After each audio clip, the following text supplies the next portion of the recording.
Hello दोस्तों, नमस्कार। तो आज की वीडियो में हम बात करेंगे जो लूसेंट की जीके है दोस्तों, उससे हम चीज़ों को कवर करेंगे और एक सेल्फ स्टडी के माध्यम से सभी चीज़ों को जल्दी से जल्दी शॉर्ट्स नोट्स के माध्यम से कवर कर लेंगे। तो आज हम बात करेंगे पर्यावरण पारिस्थितिकी के बारे में दोस्तों। यहाँ से कुछ टॉपिक को लेंगे और जल्दी से जल्दी इनको खत्म कर लेंगे। तो चलिए दोस्तों, शुरू करते हैं। और यहाँ पे देखते हैं, सबसे पहले आप देखेंगे पर्यावरण। पर्यावरण देखेंगे आप सबसे पहले यहाँ से कि पर्यावरण शब्द की उत्पत्ति एक फ्रेंच भाषा का शब्द क्या है? एनवायरनर। तो इसको हम थोड़ा सा लिख लेंगे।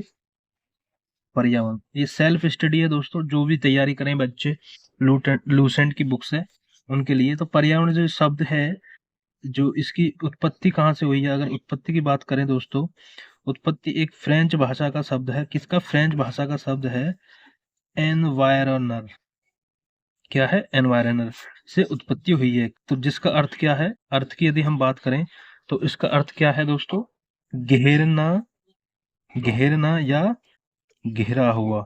ठीक है, घेरना या घेरा हुआ, इस चीजों को देखेंगे आप।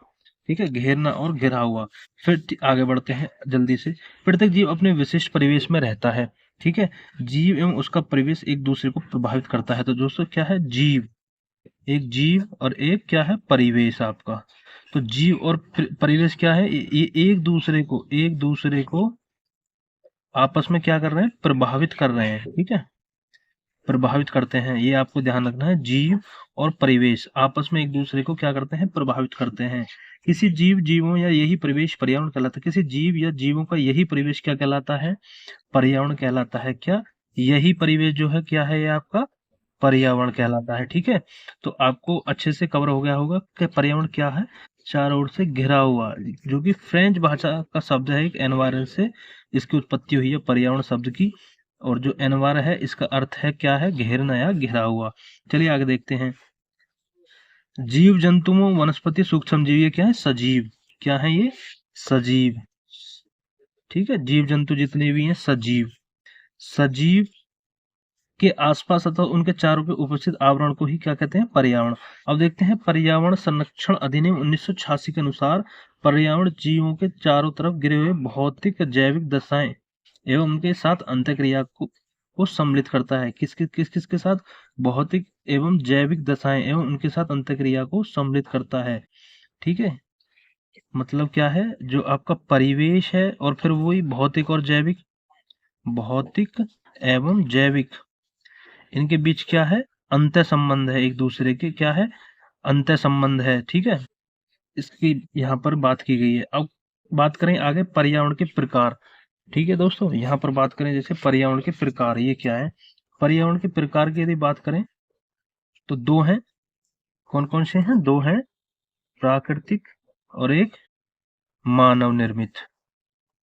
क्या है? प्राकृतिक एवं मानव निर्मित। प्राकृतिक क्या है? प्राकृतिक में क्या आएंगे? जैसे आपका भूमि, जल, वायु। एक बार देख लेते हैं।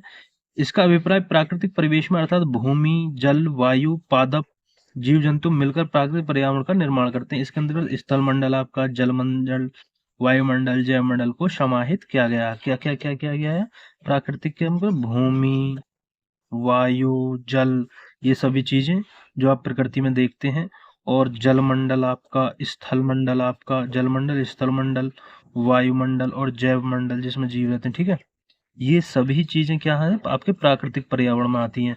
और मानव निर्मित पर्यावरण क्या हो गया? मानव निर्मित पर्यावरण क्या? मनुष्य ने प्राकृतिक पर्यावरण में रहते हुए अपनी आवश्यकताओं और सुविधाओं को ध्यान में रखकर कुछ निर्माण में परिवर्तन किए हैं। इस प्रकार मानव द्वारा निर्मित परिदृश्य मानव निर्मित पर्यावरण क्या है? मनुष्य ने अपनी आवश्यकता के अनुसार, अपनी आवश्यकता के अनुसार क्या कुछ परिवर्तन कर दिए हैं। जैसे फसल उत्पादन, वाणिज्यिक व्यापार संकुल, औद्योगिक संकुल, परिवहन संकुल आदि के अंदर शामिल किया जाता है। मतलब मानव निर्मित पर्यावरण क्या हो गया कि भाई देखो, मनुष्य ने अपने जाने के लिए साधन बनाए हैं, यहाँ से एक जगह से दूसरी जगह, ट्रेन वगैरह। ठीक है, ये क्या है? मानव निर्मित पर्यावरण है। और इसी तरह जैसे बिल्डिंग बनाते हैं घर रहने के लिए, ये क्या? मानव निर्मित पर्यावरण आ जाता है। और आप देखते होंगे जैसे फसल फसल वगैरह बो रहा है खाने के लिए। ठीक है, ये आपका मानव निर्मित पर्यावरण है। ठीक है, जो मानव खुद अपनी आवश्यकताओं के लिए कर रहा है। ठीक है, वो हो गया मानव निर्मित पर्यावरण। और प्राकृतिक पर्यावरण क्या है, जो प्रकृति के अनुसार है सारी चीजें, जैसे भूमि, वायु, जल, मंडल। ठीक है, अब आगे बात करेंगे दोस्तों पर्यावरण संघटक के आगे। पर्यावरण के संघटक, पर्यावरण के संघटक के बारे में। अब आपने यहाँ तक क्या देखा, पर्यावरण के बारे में जाना कौन सा शब्द है, और उसके बाद पर्यावरण के प्रकार देखे, दो होते हैं। अब देखेंगे पर्यावरण के संगठन कितने हैं दोस्तों, तीन। तीन प्रमुख हैं। तीन प्रमुख संगठन कौन कौन से, भौतिक, भौतिक और जैविक, और एक ऊर्जा संगठक। भौतिक, जैविक और ऊर्जा। ठीक है, भौतिक, जैविक और ऊर्जा। भौतिक को दूसरा नाम भी क्या है, इसको अजैविक भी बोलते हैं। ठीक है, अजैविक संगठक। ठीक है, भौतिक और जैविक और क्या होते हैं, इनको देख लेते हैं। भौतिक में क्या आएंगे, ठीक है,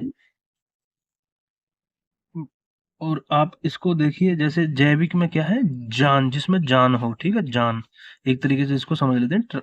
इसको जैविक को देखते हैं पहले, जिसमें जान हो, यहीं से समझ ले, जिसमें जान हो। जैविक संगठक के अंतर्गत आएंगे, कैसे, जैसे पादप, मतलब पेड़ पौधे। ठीक है, मनुष्य, जान है ना, इनमें सब में जान होती है। ठीक है, इन सब, इससे ट्रिक से आप समझ लेंगे कि जैविक के अंदर कौन कौन आएगा, पादप, मनुष्य। ठीक है, मनुष्य समझ सभी जीव जंतु, सभी सूक्ष्म जीव। ठीक है, ये आपका क्या होंगे, जैविक संगठन के अंतर्गत आएंगे, सीधे सीधे जिसमें जान होती है। ठीक है, ये आपके जैविक संगठन संगठन के अंतर्गत आएंगे। अब बात करें भौतिक या अजैविक संगठन के अंतर्गत क्या आते हैं, जैसे स्थल, वायु, जल। ठीक है, इन ये सब आएंगे, अग्नि, ये। ठीक है, इस तरीके से इसमें ये आएंगे, मतलब जिनसे जान मिलती है, जिसकी जो ये जरूरी है, आवश्यकताएं जिसकी पादप मनुष्य के लिए, ये उसके अंतर्गत आ जाएंगे। अब ऊर्जा संगठन के अंतर्गत क्या आएंगे, सौरिक ऊर्जा। सौरिक ऊर्जा मतलब सूर्य की ऊर्जा। ठीक है, सौरिक ऊर्जा और भूतापीय ऊर्जा, भूतापीय ऊर्जा। ठीक है, भूमि ऊर्जा। ठीक है, ये आपके ऊर्जा संगठन के अंतर्गत आते हैं। ठीक है, ये क्लियर हो गया आपका, यहाँ तक क्लियर हो गया आपका। ठीक है, इस तरीके से पढ़ना है चीजों को। अब पर्यावरण की मुख्य विशेषताएं देखेंगे, क्या है पर्यावरण की मुख्य विशेषता, यहाँ से भी प्रश्न बनते हैं। पर्यावरण की मुख्य विशेषता क्या है, इन चीजों को कवर करेंगे। पर्यावरण की मुख्य विशेषता, जैसे जैविक एवं अजैविक तत्वों के योग को पर्यावरण कहते हैं। कैसे, मतलब जैविक और प्लस अजैविक के योग को क्या कहते हैं, पर्यावरण। ठीक है, इस चीज को समझो, पर्यावरण कहते हैं। ठीक है, चलिए और आगे बढ़ते हैं। अब जैसे देखते हैं जैविक विविधता, क्या, यहाँ पे देखो आप, जैविक विविधता प्राकृतिक वास्तु तथा वातावरण ऊर्जा किसी पर्यावरण के।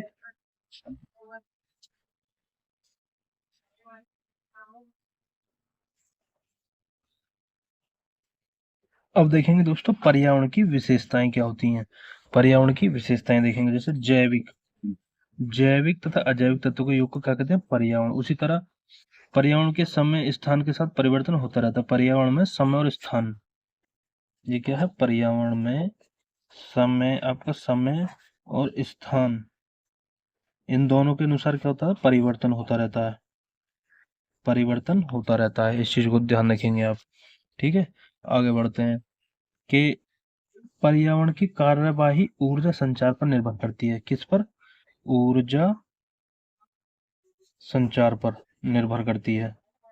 ठीक है, ऊर्जा संचार पर, किसकी, पर्यावरण की कार्यवाही। ठीक है, ये चीज आपको यहाँ से क्लियर कर लेंगे, पर्यावरण की जो वो है कार्यवाही, वो ऊर्जा संचार पर निर्भर करती है। पर्यावरण सामान्यतः पारिस्थितिक संतुलन स्थापित करने की ओर अग्रसर रहता है। पर्यावरण जैविक एवं अजैविक पदार्थों के व्यवहारिक संबंध पर आधारित होता है। ठीक है, ये ध्यान रखेंगे, जैविक एवं अजैविक पदार्थों के व्यवहारिक संबंध पर आधारित होता है। ठीक है, ये आपका क्लियर होगा कि पर्यावरण क्या है, उसके किस सब से बना है, पर्यावरण के प्रकार, प्राकृतिक पर्यावरण क्या है, मानव निर्मित पर्यावरण क्या है, पर्यावरण पर्यावरण के संगठक कौन कौन से हैं, वो आपने क्लियर कर दिए हमने, और पर्यावरण की मुख्य विशेषताएं जान ली हैं। ठीक है, अब हम देखेंगे वैश्विक पर्यावरण प्रदर्शन सूचकांक, जो इसमें दिया गया है, वैश्विक पर्यावरण प्रदर्शन सूचकांक, इसको देखेंगे जल्दी से। क्या है, पर्यावरण प्रदर्शन सूचकांक एक अंतरराष्ट्रीय रैंकिंग प्रणाली है। क्या है, अंतरराष्ट्रीय रैंकिंग प्रणाली है, जो पर्यावरणीय स्थिति और देशों की स्थिरता को मापता है। क्या करता है, पर्यावरण प्रदर्शन सूचकांक एक अंतरराष्ट्रीय रैंकिंग प्रणाली है जो पर्यावरण की स्थिति और देशों की स्थिरता को मापता है। ठीक है, क्या नाप रहा है? मापता है स्थिति, पर्यावरण की स्थिति और देशों की स्थिरता को, देशों की स्थिरता को मापता है पर्यावरण प्रदर्शन सूचकांक, जो कि एक अंतरराष्ट्रीय प्रणाली है। ठीक है, और आगे बात करेंगे इसमें। पर्यावरण प्रदर्शन सूचकांक को एक द्विवार्षिक सूचकांक के रूप में वर्ष 2002 में Yale Centre for Environmental Law and Policy और Columbia University Centre for International Earth Science Information Network के सहयोग से वर्ल्ड इकोनॉमिक फोरम द्वारा पर्यावरण स्थिरता सूचकांक के रूप में शुरू किया गया था। ठीक है, पर्यावरण प्रदर्शन सूचकांक 3 पर्यावरण डेटा को ऐसे संकेतों में बदल देती है जो देशों का मूल्यांकन 0 से 100 सबसे निम्न से सर्वश्रेष्ठ के पैमाने पर करते हैं। ठीक है, ये हो गया आपका वैश्विक पर्यावरण प्रदर्शन सूचकांक। ठीक है, अब इसके बारे में बात करेंगे आगे के पर्यावरण प्रदर्शन सूचकांक ईपीआई 2022 2023, इन सब के बारे में अगली वीडियो में चर्चा करेंगे। तो आज की वीडियो में इतना ही फिलहाल इस वीडियो में। तो दोस्तों, हम ऐसे ही सेल्फ स्टडी के माध्यम से संपूर्ण लूसेंट में जो पर्यावरण पारिस्थितिकी का ये सार दिया हुआ है, इसी तरह से हम इनको कवर करेंगे, अच्छे से समझते चलेंगे एक एक चीजों को जो आपको याद रखनी है। एक भी प्रश्न दोस्तों यहाँ से नहीं जाने वाला, कोई भी एग्जाम आप दे रहे हो उन सभी के लिए काफी हेल्पफुल वीडियो यह होने वाली है, क्योंकि हम एक एक पॉइंट को यहाँ पर आपके सामने इसके माध्यम से शॉर्ट नोट्स साथ के साथ बनाएंगे, सेल्फ स्टडी में जैसे करते हैं। ठीक है, आप अपने शॉर्ट नोट्स भी बना सकते हैं, उस तरीके से सभी चीजों को लेकर चलेंगे। कौन सा टॉपिक इसमें इंपॉर्टेंट है उस पर ज्यादा ध्यान देंगे। ठीक है, मिलते हैं अगली वीडियो में ऐसी नई जानकारी के साथ, तब तक के लिए जय हिंद, जय भारत।